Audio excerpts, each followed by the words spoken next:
আচ্ছা, অনেকের কাছে জানিয়ে রাখি, আমি এই কদিন খুব ব্যস্ত ছিলাম।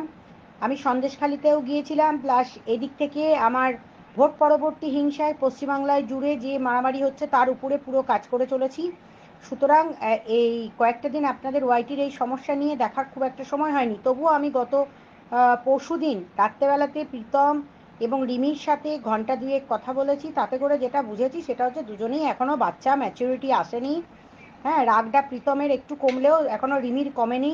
তার কারণ হচ্ছে যে রিমি বক্তব্য যে ওই মাঝের মেয়েটিকে নিয়েই বারবার বক্তব্য তুলতে চাইছিল। তারপরে শেষে এসে যেটা দাঁড়ালো সেটা হচ্ছে যে প্রীতমকে যখন আমরা বললাম তুই জামাই ষষ্ঠী কর এবং রেজিস্ট্রি কর, তো ও বললো আমি রেজিস্ট্রি করবো 1 বছর পর। ওরও শর্ত আছে, আর তপনেরও শর্ত হচ্ছে রেজিস্ট্রি করলেই সমস্ত কিছু আমি নর্মাল মেনে নেবো এবং সব কিছুই হবে।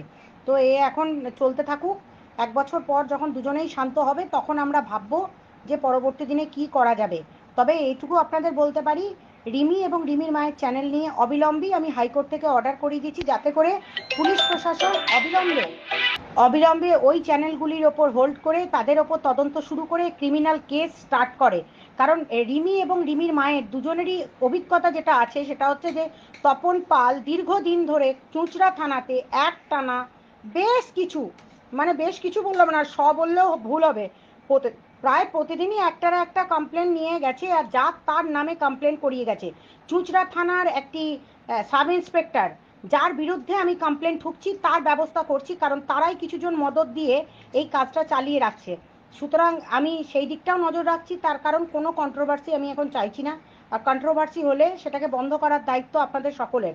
সুতরাং দেখবেন মামাই কন হে আবলক চ্যানেলে আমরা যেটা দিয়েছি, সেখানে আপনারা চন্দননগরের সিপিকে একটানা জানাতে থাকুন, যেটা বর্ধমানের এসপি নড়ে গেছিল। সুতরাং আপনাদের কাছেও আমার অনুরোধ, চন্দননগর সিপিকে পিঙ্কি পাল এবং তার মেয়ের বিরুদ্ধে এবং তার স্বামীর বিরুদ্ধে, তপনের বিরুদ্ধে, তিনজনের বিরুদ্ধে কমপ্লেন আপনারা চন্দননগর সিপির কাছে জমা করুন। আর আমরা কিছু তথ্য তদন্ত করে কিছু জিনিস পেয়েছি, যেগুলো চন্দননগর সিপির হাতে তুলে দিচ্ছি।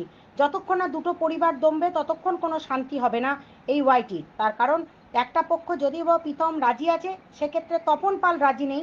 তপনের অনেক কিছু আমরা ফিসই লাগছে, যার জন্যই কিন্তু আমরা চাইছি এই তদন্তগুলো হোক এবং তার পরবর্তী দিনে দেখা যাবে সংসার হয় কি হবে না।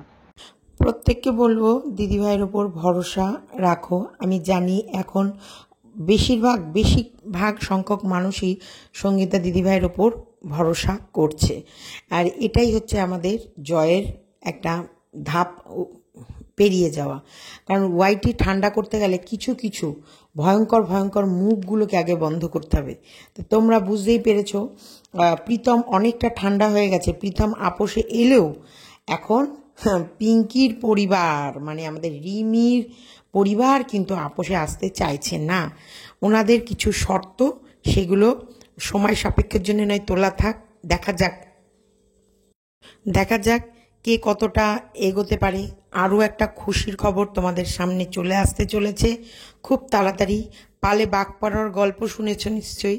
ওই কথায় কথায় চিঠি তুলে দাঁড় করিয়ে আমার নামে লিগ্যাল স্টেপ নেওয়া হলো, আমার নামে লিগ্যাল স্টেপ নেওয়া হলো। সেই খেলাটাও পালে বাঘ পড়ার মতো খুব শিগগিরই সম্পূর্ণ হতে চলেছে। তো সেই বার্তাটাও তোমাদের কাছে দিদিভাই খুব তাড়াতাড়ি নিয়ে আসবে। তার আগে রিমি প্রীতমকে নিয়ে অনেকেই কন্টিনিউ লিখে যাচ্ছ, বলছো। তো এইবার রিমি আর ওর মায়ের চ্যানেলটার ওপরেও ব্যবস্থা নেওয়া শুরু হয়ে গেল। খুব ভালো লাগছে, খুশির খবর। মোটামুটি আমরা চাইছি ইনকাম কম হোক, কিন্তু সুস্থতা, স্বচ্ছ পরিষ্কার একটা পরিবেশ। যাই করব, প্রচুর মানুষের প্রচুর ক্রিয়েটিভিটি আছে, কিন্তু এই নোংরার কারণে প্রত্যেকের ক্রিয়েটিভিটি নষ্ট হচ্ছে।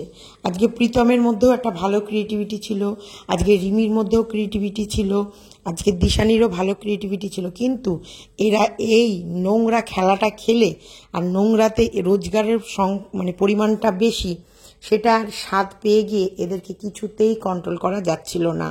আজকে সঙ্গীতা দিদিভাই এসে আমাদের এই নোংরা পরিবেশকে সত্যি স্বচ্ছ করছে, সেলুট জানাই।